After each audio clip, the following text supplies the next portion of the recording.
Siapakah Antikristus itu? Antikristus adalah sebuah kata yang misterius, penuh kejahatan, kekuasaan, dan ketakutan.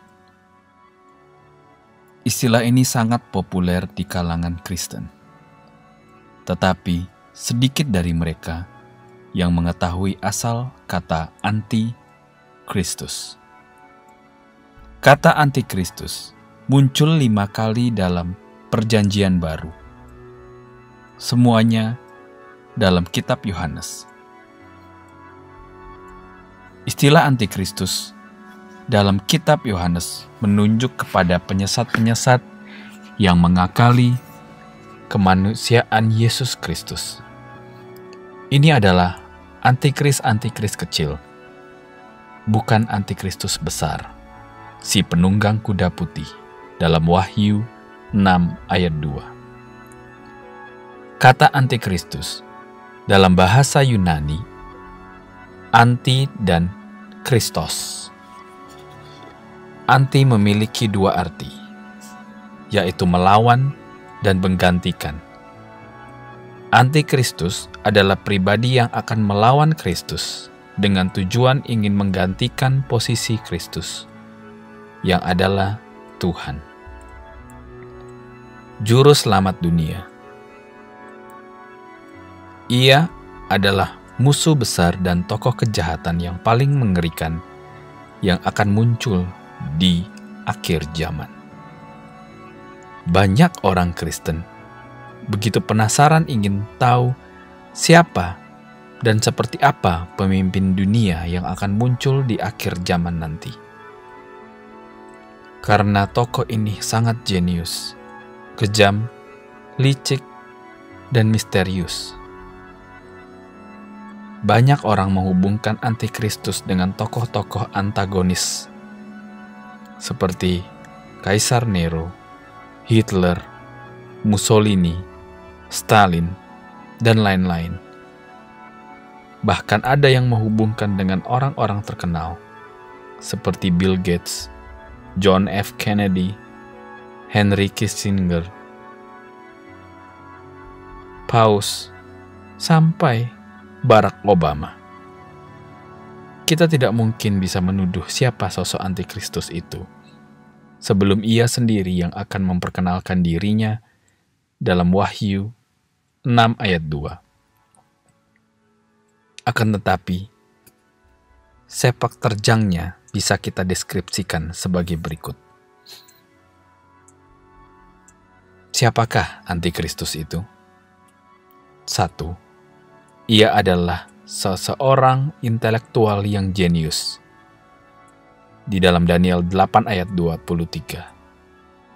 Ia akan menguasai dan mempesona dunia dengan intelektual manusianya yang super dan dengan kemampuannya memahami. Jelas siapa saja yang bisa menguasai seluruh dunia dengan perkataannya dan dengan cepat berhasil meyakinkan 10 pemimpin kekaisaran Romawi yang telah bersatu kembali akan memberikan kekuasaan penuh kepadanya, pasti memiliki kemampuan intelektual yang jauh melebihi manusia normal. Yang kedua, ia adalah seorang yang jenius dalam berpidato. Di dalam Daniel 7 ayat 8, Wahyu 13 ayat 5, seluruh dunia akan terhipnotis oleh perkataannya yang menyihir. Berulang kali, ayat-ayat Alkitab tentang Antikristus berfokus pada mulutnya yang mengucapkan berbagai kata hebat. Itulah kemampuan hebatnya dalam berbicara. Banyak orang yang akan mendengarkan dan mempercayainya. Yang ketiga, ia adalah seorang yang jenius dalam berpolitik. Dalam Wahyu 9 ayat 27, Daniel 9 ayat 27, Wahyu 17 ayat 11-12. Dari orang yang relatif tidak dikenal, secara mengejutkan Antikristus akan tampil ke pentas politik dunia. Ia tidak akan melakukan perbuatan besar atau menarik perhatian banyak orang ketika pertama kali masuk arena politik. Dengan cepat, ia akan muncul melewati berbagai jenjang jabatan dan akan dipilih oleh kelompok 10 yang berkuasa atas kekaisaran Romawi yang telah bersatu kembali di dalam Wahyu 17 ayat 13. Ia akan menjadi pemersatu dan diplomat yang sempurna, tetapi orang akan mengasihinya. Ia akan memegang kekuasaan berselubungkan diplomasi. Bahkan untuk sementara ia akan memecahkan kebuntuan politik di Timur Tengah yang akan menyebabkan memperoleh sanjungan, pujian, seperti menjadi pemenang Nobel Perdamaian atau ditetapkan sebagai tokoh tahun itu di dalam sebuah majalah Time. Yang keempat, ia adalah seorang jenius dalam bidang ekonomi. Dalam Daniel 11 ayat 43, Wahyu 13 ayat 16, Antikristus akan menjadi CEO, setan perekonomian dunia. Ia akan menetapkan besarnya bunga, harga, nilai saham, dan tingkat penawaran.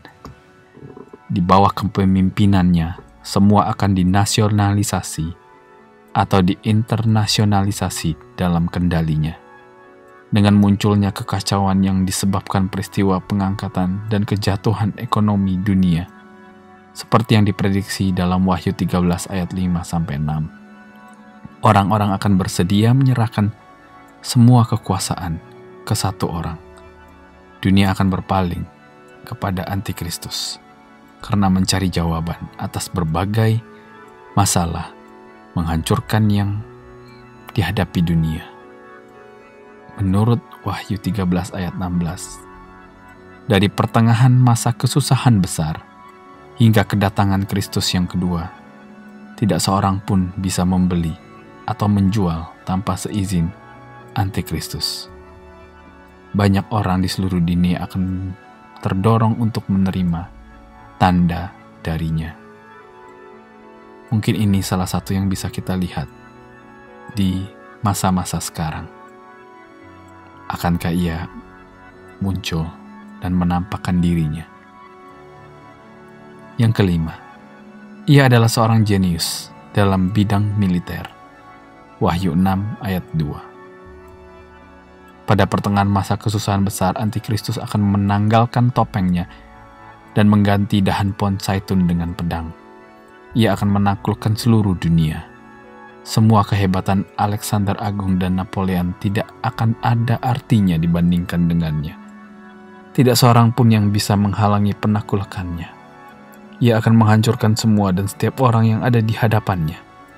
Ia akan menjadi kaisar terakhir yang berkuasa atas bentuk kekaisaran Romawi yang terakhir.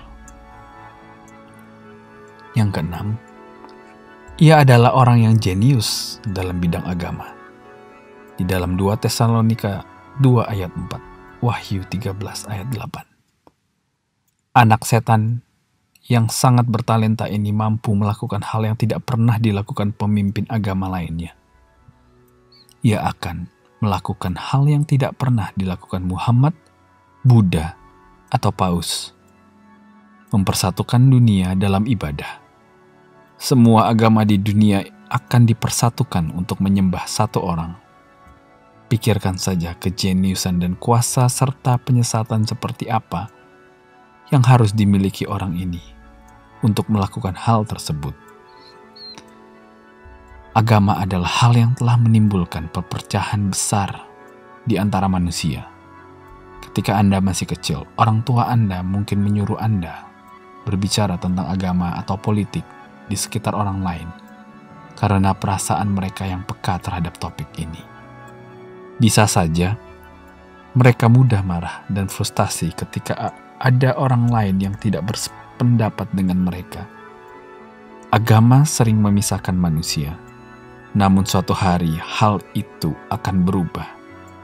Oleh karena dunia semakin merindukan seorang pemimpin yang hebat, seorang Mesias, seorang penyelamat yang akan menyelesaikan berbagai kesulitan yang sedang kita hadapi di masa-masa sukar ini. Hal ini juga akan memunculkan ide untuk menyembah orang ini. Jadi, sudahkah kita bersiap diri untuk menyambut kedatangan Tuhan untuk kedua kalinya? Bersiaplah, berjaga-jagalah, selalu hidup seakan-akan bahwa Tuhan Yesus akan datang besok. Tuhan Yesus memberkati.